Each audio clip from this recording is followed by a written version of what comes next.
42절의 말씀, 저 여러분이 한 절씩 교도하도록 하겠습니다.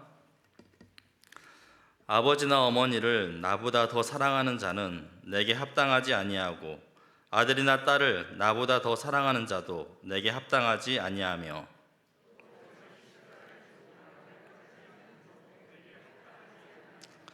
자기 목숨을 얻는 자는 잃을 것이요 나를 위하여 자기 목숨을 잃는 자는 얻으리라.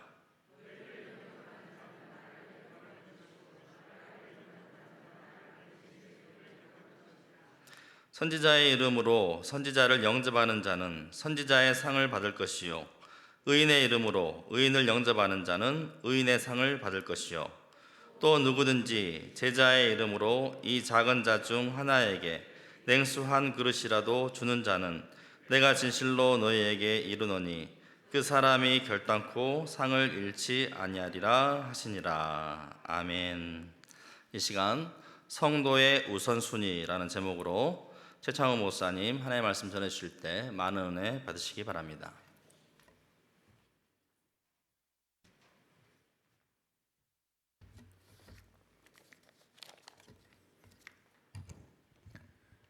할렐루야. 네, 하나님의 은혜와 사랑이 오늘 우리와 이곳 가운데 그리고 우리의 삶 가운데 늘 언제나 함께하기를 축복합니다. 네, 지난 주일에요 몇 명의 청년들과 이제 제가 그 와온의 해변가에 있는 커피숍을 갔습니다. 거기 참 예쁘더라고요. 아담한데 별로 크진 않은데 참 카페가 참 예쁘다. 특히 요즘같이 하늘이 예쁜 이 가을날에 참 잘 어울리는 그런 카페 같다라는 느낌을 받았습니다. 그런데 이 카페에 들어가면은 그 카페만의 약간 좀 적막한 것 같지는 않은데 약간 소곤소곤한 분위기가 있잖아요. 근데 저희가 들어가자마자 그 분위기가 깨졌습니다. 깔깔거리면서 서로 웃고 막 떠들고 하는데 남들 시선에 이렇게 관여하지 않고 막 이렇게 재밌게 놀았습니다. 그런데 이제 그 친구들하고 이제 예전에 찍었던 사진들을 함께 이렇게 보면서 아, 우리가 작년에 이랬다. 야, 너네 참 이때 참 포동포동했다. 야, 너 쌍수 안 했는데 너 쌍수하더니 사람 됐다. 막 이런저런 얘기들을 나누다가 어떠한 그 말괄량이 같은 자매가 저한테 그러는 거예요. 그러고 보니까 목사님, 저희가 30살 되면 목사님 50살 돼요. 그러는 거예요. 아, 죄송합니다. 저희들끼리는 이러고 놀아요. 그러는 거. 그러고 보니까 제가 야, 너 무슨 말을 그렇게 하냐. 야, 말이라도 그런 말 하지 마라. 막 그러면서 야, 너네는 그냥 그러고만 있어라. 나이 먹지 말아라. 우리 같이 나이 먹지 말자. 죄송합니다. 그렇게 깔깔거리면서 놀고 오다가 집에 와서 이제 하루를 마무리하면서 어떤 책을 볼까 이렇게 좀 두리번 거리다가 얼마 전에 저희 누나한테 받은 책이 좀 이렇게 꾸러미가 있었거든요. 그런데 거기에 책 제목이 참 눈에 띄었습니다. 뭐냐면요, 조금 알고 적당히 모르는 50이 되었다 라는 책 제목이 눈에 딱 띄더라고요. 왜 그 책을 골랐냐면 50살이 되면 어떤 기분일까라는 이 궁금증이 갑자기 몰려왔어요. 아직은 제가 갈려 멀었는데 50살이 되면 어떤 느낌일까? 50살, 이 50대에 접어드신 분들은 어떤 고민과 어떠한 생각을 가지고 살까? 라는 이런 좀 의구심이 들었습니다. 그래서 이제 그 책을 집어들었는데 겉표지를 딱 보니까 이런 문구들이 있더라고요. 죄송합니다. 제가 항상 여기에 있으면 갈등이 됩니다. 저보다 다 나이는 이렇게 연장자이신데 제가 무슨 말을 해야 될까 참 조심스러운데, 삐그덕거리는 몸은 갱년기, 의문투성이 머리는 사춘기, 마음은 불안한 취준생. 좀 공감이 되십니까? 지금 막 50살 되신 분들 몸과 마음이 다른 나머지요, 이렇게 어떤 척하며 사느라 힘들고 지친 마음의 말들과 이 조언들을 이렇게 담아낸 그 참 책이더라고요. 50살 되면은 이제 젊은 세대와 또 노인도 아닌 이 어중간한 이 50이란 나이를 어떻게 지혜롭게 살아야 되는지 참 재미있고 교훈을 담아서 잘 이렇게 풀어냈더라고요. 그런데 이제 이 책을 읽으면서 제 마음 한켠에 참 쉽지 않구나, 애잔하다, 어떡하지? 이런 참 마음들이 몰려왔습니다. 왜냐하면 현 시대를 살아가기도 버거운데 그 안에서 생존을 위한 삶을 산다는 게 참 쉽지 않은데 또 그 안에서 이 50대가 되니까 그들만의 이 고충과 고민을 가지고 생존하기에 급급한 그런 모습들을 보면서 아, 참 힘들겠다.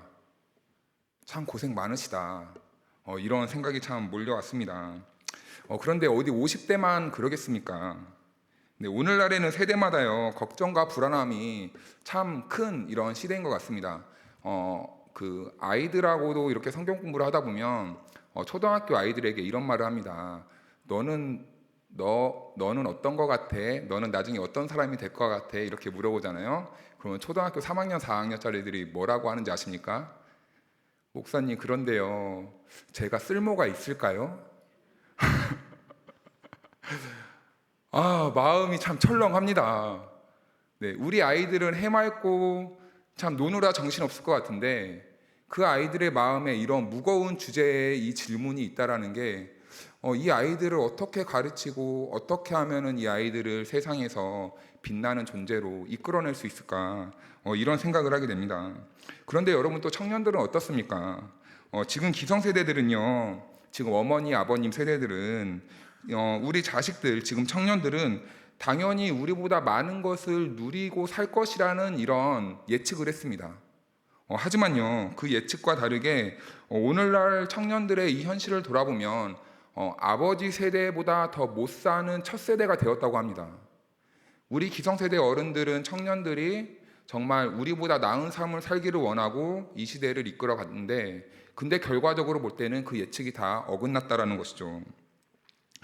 한때 청년들을 이끌어서요, 이 3포 세대, 또 5포 세대, 또 7포 세대 이런 말도 있었습니다. 이렇게 웃지 못할 표현을 사용했는데요. 그런데 이 표현은 청년들의 회피나 이 청년들이 현실을 회피하거나 그들의 나약함을 표현하는 그런 언어가 아니라고 해요. 청년들이 이렇게 말하는 이유가 더 이상 우리들의 노력에 배신당하지 않겠다라는 이러한 그 자기들의 의지적인 이 표현을 세상 앞에 당당히 선포한 것이라고 합니다. 그래서 이 삶을 포기하는 것이 아니라 이제는 우리들의 힘으로 자발적인 이 의지로요, 기존의 가치, 기존의 기성세대들이 쌓아 올린 이 틀이라는 것을 깨트리고 우리가 주도적으로 살겠다라는 이러한 마음에 그리고 반작용에 일어난 이러한 선포적인 문구라고 합니다. 참 이런 말을 들으니까 안타깝더라고요. 청년들도 얼마나 살기 힘들까.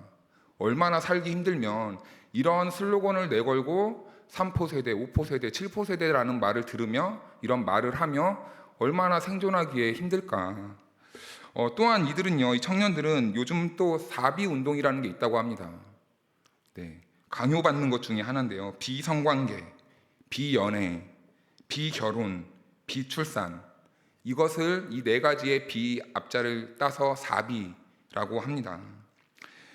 이렇게 말하는 이유는 불확실한 미래에 있는 부와 성공을 쫓기보다는요, 이제는 편의점에서 친구들과 소소하게 맥주 한 캔을 마시고 그리고 동네를 산책하고 그리고 이제 맛있는 맛집을 찾아다니면서 이제 우리들의 소소한 행복을 누리겠다, 소확행을 누리겠다라는 그러한 의지가 담긴 말이라고 합니다.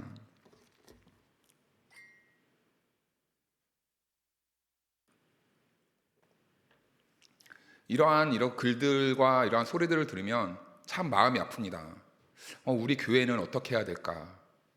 이 사람들, 이 고민투성인 우리 이 성도님들과 또 이 시대를 힘들게 살아가는 이 청년들에게 교회는 과연 이 시대의 대안이 될 수 있는가? 나는 이들에게 희망을 줄 수 있는가라는 참 의문이 많이 생기더라고요. 그래서 한편으론 이런 말들을 들을 때마다 기도합니다. 하나님, 이 시대의 대안이 되는 교회가 되게 하소서. 하나님, 제가 이들을 깨울 수 있는 목회자가 되게 해주십시오 라고 이렇게 기도하곤 합니다. 그런데 여러분, 이들뿐만 아니라 또 고민이 있는 이 계층이 있죠. 바로 이 신앙인들이죠. 우리들에게도 고민이 참 많습니다. 안 그래도 살기 참 팍팍한데 우리들은 또 어떤 고민이 있습니까? 이 세상을 살면서 우리가 하나님의 말씀대로 살려고 몸부림칠 때 참 많은 이런 고민들이 생깁니다. 현실과 말씀 사이에서 때로는 신앙인들조차 참 많은 이 방황, 이 고민을 하게 됩니다. 인간은 연약하고 나약하기 때문에요. 아닌 척만 할 뿐 다 갖가지 상황에서 다 고민을 하고 다 갈등을 일으키며 산다는 것이죠.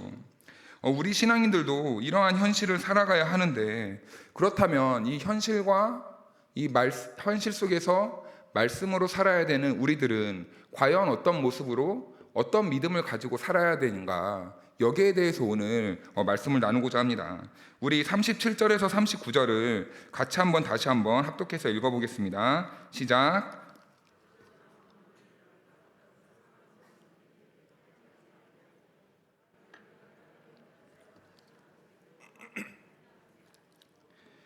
자기 목숨을 얻는 자는 잃을 것이요 나를 위하여 자기 목숨을 잃는 자는 얻으리라. 아멘. 여기에 보면 합당이다, 합당하지 않다, 이 합당이라는 말이 총 3번 나옵니다. 이 짧은 이 구절들에서 참 많이 나오죠. 그렇다면 합당이란 단어는 과연 무슨 말인가? 왜 이런 말을 사용했는가? 예수님께서는요, 이 합당하지 않다라는 이 문장을 통해서 어떤 것을 강조하기 위해서 이제 지금 사용하고 있는 것이거든요. 그러니까 예수님께서는 합당하지 않다, 어떤 자들이 합당하지 않은가? 부모와 자녀를 나보다 더 먼저 생각하는 사람들, 자녀를 먼저 생각하는 사람들, 그리고 나를 따르지 않는 이런 사람들은 합당하지 않다라고 이렇게 말씀하고 있습니다. 그러니까 한마디로요, 주님보다 다른 것을 먼저 세우는 것, 주님이 아닌 다른 것을 우선순위로 여기는 것이 합당하지 않은 성도의 삶이다 라고 지금 주님께서는 말씀해주고 있는 겁니다. 그러니까요, 합당하다, 합당하지 않다의 반대 합당하다, 이 말은요, 결국엔 하나님께서 우리에게 베풀어 주신 그 은혜와의 그 마땅한 가치를 돌리는 것이 바로 합당한 삶이라는 것입니다. 하나님을, 예수 그리스도를 따르지 않는 삶이 합당하지 않는 삶이라면, 이제는 예수 그리스도를 따르는 삶은 하나님이 우리에게 주신 그 은혜의 가치에 부합하며 사는 것이 바로 합당한 삶이라는 것이죠. 하나님은 우리들에게 어떠한 은혜를 주셨나요? 하나님은요, 우리들에게 그 아들 외아들을 십자가에 죽기까지 희생시키면서 우리를 살리신 그 은혜를 저와 여러분들에게 주셨는데, 하나님께서는 그런 은혜에 합당한 삶을 저와 여러분들이 살아내야 한다라고 오늘 이 말씀을 통해 가르쳐주고 있는 겁니다. 저는요, 참 불어터진 라면을 좋아합니다. 부를 대로 부르는 라면, 뜨거운 것도 별로 안 좋아해요. 식어서 국물이 다 졸아버린 라면을 좋아하는데요. 왜 그러냐면요, 저희 어머니 때문입니다. 제가 어렸을 때 기억이 있는데요, 집에 제가 학교 끝나고 들어왔습니다. 그런데 이제 배가 고프잖아요. 한창 혈기왕성하지 않았는데 초등학교 때도 혈기가 왕성했어요. 그래 많이 먹는 걸 참 좋아했는데 집에 들어왔어요. 근데 어머니가 막 전화를 하고 계신 거예요. 그런데 가만 보니까 교회 분들하고 전화를 하고 있는 것 같아요. 그런데 한참을 전화를 하시더니 창호가 엄마 갔다 올게 하고 나가버리는 거예요. 나는 먹을 것 좀 달라고 하고 싶었는데 엄마가 없으니까 덩그러니 놓이니까 냉장고 뒤적뒤적 하다가 식탁에 컵라면 하나가 딱 있는 거예요. 이렇게 뚜껑을 열어보니까요, 물이 없어요. 이 라면만 있어요. 그런데 그거를 정말 맛있게 먹었거든요. 배가 너무 고파서. 그런데 그 기억이 아직도 이 머리에 남아 있어가지고요, 이 참 부른 라면이 아직까지도 저에게는 맛있다라고 이렇게 인식되고 있습니다. 저희 어머니는요, 항상 보면은 이 가게를 운영하실 때도요, 창우가 엄마 갔다 올게 하고 나가버려요. 식당을 하는데 창우가 이거 치워놓고 있어, 엄마 갔다 올게. 그러는 이유가 항상 뭐 누구에게 전화 받고 나가는 거거든요. 다른 사람들도 아니에요. 교회 일이 있으면 항상 그렇게 바쁘게 나가시더라고요. 그래서 제가 언제 물어봤습니다. 엄마는 장사할 생각이 없어요? 엄마는 장사 안 해요? 그런데 더 놀라운 건 저희 집안이 어려워지고 가게가 곧 망하게 생겼는데도 전화만 받으면 나가요. 참 미치고 환장할 노릇이죠. 참. 왜 그렇게 나가냐고, 좀 있으라고, 제발 좀 있으라고. 말을 안 들어요. 저희 엄마가 저보다 고집이 더 셉니다.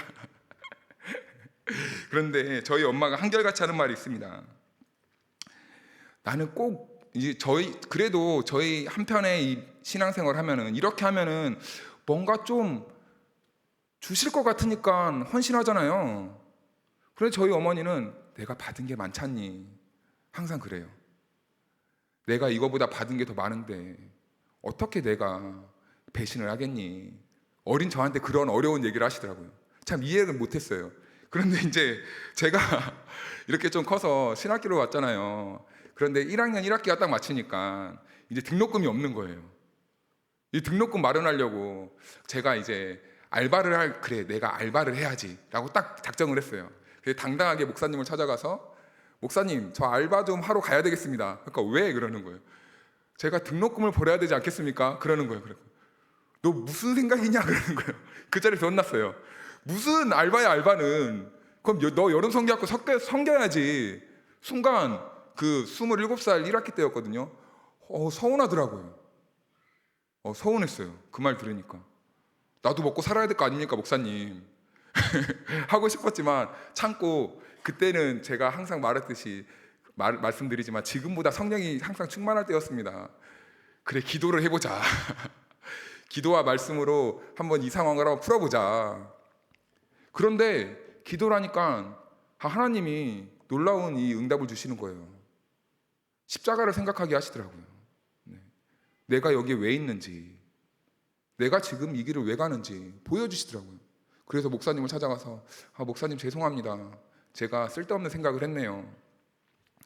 이러고 열심히 여름에 이제 여름 사역을 했는데요. 뭐 이 정도 되면은 주님이 은혜를 주셔가지고 등록금을 마련해 주셔야 되는데 참 안 주십니다. 하지만 더 귀한 걸 얻었어요. 주님께 순종하는 것이 무엇인지를 배우게 됐습니다.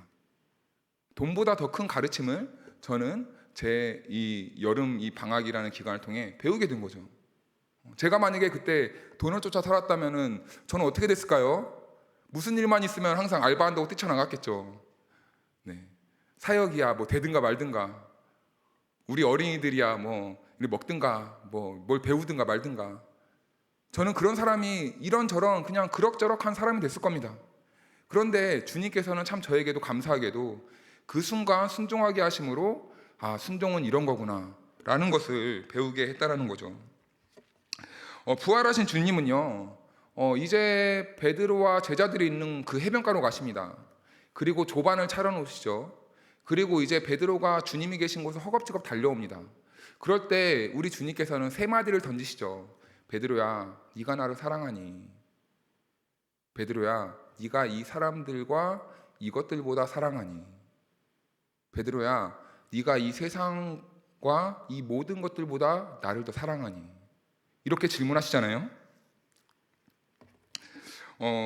이런 참 모습을 보면요, 우리를 향한 하나님의 사랑은 어쩔 때는 참 독선적이다. 그리고 또 한편으로는 독점적이다.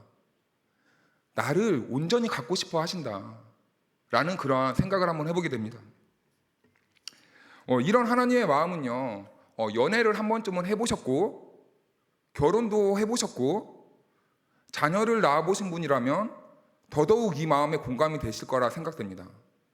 내 남편이, 내 남자친구가, 내 여자친구가, 내 아내가 나만 바라봐주고 나만 사랑해주길 원하는 그 마음. 우리 자녀들이, 내 자녀가 다른 것이 아닌 엄마를 더 사랑해주고 아빠를 더 최고로 사랑해주고 아빠 엄마를 누구보다 잘 섬기기만 하는 그 마음. 그 마음은 우리가 이제 세월이 지나고 결혼도 하고 자녀를 낳게 되면 다 알게 되는 것이라는 거죠. 그렇듯이 하나님께서도 저와 여러분들에게 그러한 독점적인 사랑을 갖고 계시다는 것이죠. 또한 우리를 향한 하나님의 사랑은요, 십자가에서 이미 완전히 표현해 주셨습니다. 우리를 얻기 위해서, 우리를 갖기 위해서 하나님께서는 그의 하나뿐인 아들 예수 그리스도를 십자가에 못 박아 죽이셨잖아요. 이러한 독점적이고 우리를 나만 바라보는 이러한 헌신적인 사랑이 여러분, 이 세상이 어디에 있겠습니까?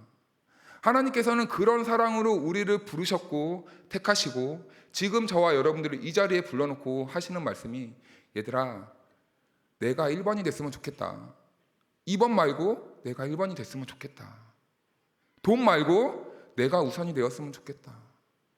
친구들 말고 내가 우선이 되었으면 좋겠다. 가족들 말고 내가 우선이 되었으면 좋겠다. 라고 오늘 저와 여러분들에게 말씀해 주시는 겁니다. 그래서 하나님께서는요, 우리를 향한 아버지의 사랑에 우리가 이제는 우리 인생의 전부를 걸어내기를 소원하고 계시는 겁니다. 이렇듯요, 우리는 인생의 모든 문제와 그리고 직장과 그리고 배우자와 삶의 모든 문제들, 건강의 문제까지, 오늘 아침에 새벽에 새벽 차량 운행을 했는데, 제가 새벽 차량을 운행을 하면 참 숙연해집니다. 권사님들, 이제 나이가 지긋이 많이 드신 권사님들이 타면요, 참 이 은혜로운 얘기를 차 안에서 많이 해주세요. 그래서 제가 운전을 하다가 은혜를 많이 받습니다. 그래서 권사님이 하는 말이, 그래, 이제 아픈 거 나았으면 교회 나와야지, 자리 지켜야지, 기도해야지, 이런 말씀을 참 하시는 거예요. 조금만 힘들면 도망가고 싶은 이 마음에 참 이 은혜가 충만해지고 얼마나 참 이게 채워지냐면요, 돈으로 얻을 수 없는 그 기쁨과 이 은혜란 이런 것이구나 라는 것을 참 많이 깨닫게 됩니다. 아무튼 이 건강의 문제가 나오니까 갑자기 오늘 새벽에 생각나세요. 네, 세상적인 삶의 모든 문제들, 그리고 우리가 관계 속에서 발생하는 모든 문제들까지도 우리는 하나님은 1번으로 놔야 된다는 거죠. 우리는 때로는 어떠한 내 상황적인 것에서만 하나님을 1번으로 둡니다. 교회를 오는 문제, 예배를 참여하는 문제, 기도회를 참여하는 문제, 이런 거에서만 우선순위를 따지는데요, 사실은 우리가 인간과의 관계에서도 우선순위를 많이 따져야 되겠더라고요. 내 아내가 미워도 우리는 어떻게 해야 됩니까? 그리스도의 사랑으로 하나님을 1번으로 생각하면서 아내를 사랑할 수 있어야 되고, 내 남편이 좀 늦게 들어와도 그래도 그리스도께서 나를 사랑하신 그 사랑으로 하나님의 말씀을 가장 우선순위에 두고 남편을 사랑할 수 있는 마음으로, 내 자녀가 사고를 너무 많이 쳐도 우리는 하나님의 말씀을 1번으로 두고 우리가 하나님의 그 사랑과 인애와 긍휼로 우리 자녀들을 품을 수 있는 그런 삶을 저와 여러분들에게 원하신다는 것이죠. 그럼에도 불구하고요, 여러분, 우리는 얼마나 연약합니까? 알지만 우리는 항상 넘어지고 자빠지는 게 우리의 현실 아닙니까? 말씀을 1번으로 항상 두어야 된다고는 하지만, 하나님을 1번으로 두어야 된다고는 하지만 우리는 항상 잊어버립니다. 그래서 우리는 늘 내 혈기대로, 내 생각대로, 내 자존심대로 그렇게 행동한다는 거죠. 그래서 우리는 이럴 때 빨리 생각을 바꿔야 됩니다. 내가 사단에게 잡혀먹는 그러한 영혼이 될 것이 아니라, 빨리 이럴 때는 우리는 어떻게 해야 될까요? 비둘기처럼 순결하고 뱀처럼 지혜롭게, 어려움이 생기면 우리가 민첩하게 주님을 바라보고 나뉘지 않는 그 믿음으로 주님만 바라보면서 주님께 도우심을 구해야 된다는 것이죠.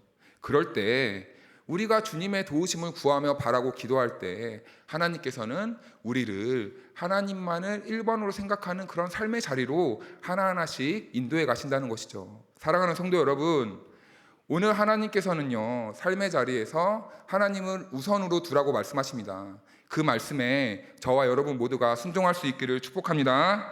그렇게 믿음으로 주의 길을 따라가는 우리의 그 삶에요, 하나님께서는 늘 언제나 우리의 기도와 간구에 응답하실 줄로 믿습니다.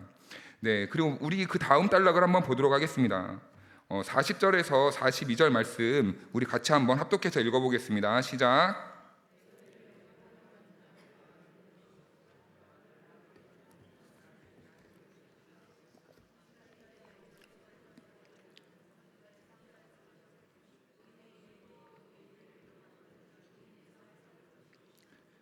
또 누구든지 제자의 이름으로 이 작은 자 중 하나에게 냉수 한 그릇이라도 주는 자는 내가 진실로 너희에게 이르노니 그 사람이 결탄코 상을 잃지 아니하리라 하시니라. 아멘. 네, 먼저 이 말은요, 이제 세상으로 파송된 제자들을 예수님이 보내잖아요. 그런데 세상에 파송되는 제자들을 이제는 영접하는 사람이 생길 거라는 말입니다. 먼저, 그러니까 그 제자를 영접하는 자는 예수님을 영접하는 것이고 그 예수님을 영접하는 자는 곧 아버지 하나님을 영접하는 자다라고 지금 말씀해 주는 겁니다. 그래서 이제 같은 맥락에서 요한복음 14장 9절에 이렇게 또 말씀을 하죠. 나를 본 자는 아버지를 보았다라고 이렇게 예수님께서는 말씀해 주십니다. 즉 예수님의 제자들을 영접하는 것은 결국엔 누구를 영접하는 것입니까? 하나님 아버지를 영접하는 것과 똑같다라고 지금 예수님께서는 말씀해 주고 있습니다. 우리가 41절을 눈여겨보면요, 여기에 보면은 선지자가 나오고요, 그리고 의인이 나옵니다. 그런데 이 선지자와 의인은 각각 다른 사람이 아니라 똑같은 사람을 지칭하는 건데요, 선지자는 하나님의 말씀을 전하는 사람이잖아요. 그런데 이 하나님의 말씀을 전하는 사람을 이 당시에 의인으로 이스라엘 백성들은 그렇게 생각하고 있었다는 거예요. 그래서 예수님은 이 선지자, 이 의인, 이 하나님의 말씀을 전하는 사람을 대접하는 그 사람은 선지자와 똑같이 하나님이 대접해 주신다라고 이렇게 말씀하는 것이죠. 그러니까 여러분, 선교사만 대단한 사람이 아니라 선교사를 후원하는 사람 또한 하나님께서는 선교사와 같은 상을 베풀어 주신다라고 말씀해 주는 겁니다. 목회자를, 예전엔 그래서 어르신들이 목회자를 정말 하나님처럼 섬겼잖아요. 그렇게 하신 이유가 다 있더라고요. 목회자를 섬기는 것이 또 하나님 아버지를 섬기는 것과 동일한 상을 받는다. 그래서 이 옛날 어른들은 이렇게 주의 일을 하는 분들을 위해서라면, 정말 주의 제자들이라면 정말 이렇게 하나님 섬기듯 참 잘 베풀었던 것 같습니다. 아무튼 이렇게 하나님의 일에 함께 동참하는 것은 꼭 선교사뿐만 아니라 그들을 물질로나 다른 어떤 자원적으로 돕는 것도 똑같이 선교사의 일을 하고 있는 것이다. 그래서 여러분, 우리는요, 주님께서 우리에게 주신 물질도 은사라고 표현을 하잖아요. 우리는 그래서 이 물질적인 이 은사를 통해서 오늘날 여러 세계 방방 곳곳에 퍼져 있는 이 선교사를 돕고 여러 선교단체를 돕는 것은 그냥 내가 물질로 헌금하는 것이 아니라 선교사와 같은 일을 하고 있는 것이다 라고 우리는 그런 믿음을 가지고 해야 된다는 겁니다. 그럴 때 하나님께서 우리에게 그들과 똑같은 상으로 갚아주신다 라고 이렇게 말씀하는 것이죠. 그래서 42절을 보면요, 여기에 작은 자가 나옵니다. 작은 자. 여기에서 이 작은 자들은요, 그 당시에 제자들을 말하는 거예요. 제자들. 왜 제자들을 말하는 것이냐? 이 당시 어떤 30대 허름한 이 예수라는 인간이 나타나서 무리를 이끌고 다니는 거예요. 그런데 그 무리들을 가만히 보니 못 먹고 못 배우고 가난하고 연약하고 소외받고 왕따 당하는 그런 사람들이 예수를 따르고 있다는 것이죠. 그러니까 가장 빈곤한 이 계층이라는 겁니다. 그러니까 이 당시에 제자들은 떵떵거리며 살았던 사람이 아니라 극도로 가난한 상태에 있었던 이 빈곤층이었다는 것이죠.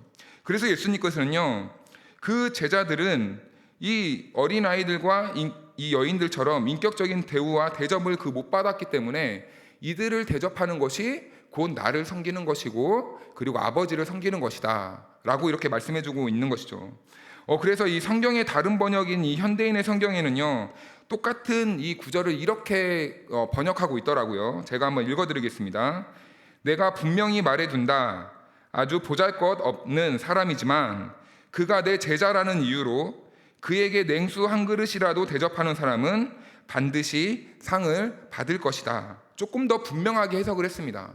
그가 내 제자라는 이유로 그에게 냉수 한 그릇이라도 대접한 사람은 반드시 그와 똑같은 상을 받을 것이다 라고 이렇게 말씀하고 있는 것입니다. 그래서 오늘 예수님께서는요, 오늘 저와 여러분들에게 작은 자를 섬기라고 말씀해주고 있는 겁니다. 우리가 이 말씀은 순종하기에 너무나 널려 있습니다. 여러분 한번 좌우 앞뒤를 한번 둘러보십시오. 한번 이렇게 봐보십시오. 누가 보입니까? 주의 제자들이 보이십니까? 네, 그렇다면요, 여러분, 우리 주변에 있는 이 성도님들을 서로 섬기는 것이 바로 우리 주님의 뜻이라는 것이죠. 그래서 우리는요, 서로 사랑해야 되는 겁니다. 우리는요, 서로 허물을 보는 게 아니라 서로 섬기고 희생하고 나의 물질로 아까워하는 것이 아니라 이렇게 많이 섬겨줘야 돼요. 그래서 제가 청년부 때 이런 말을 했습니다.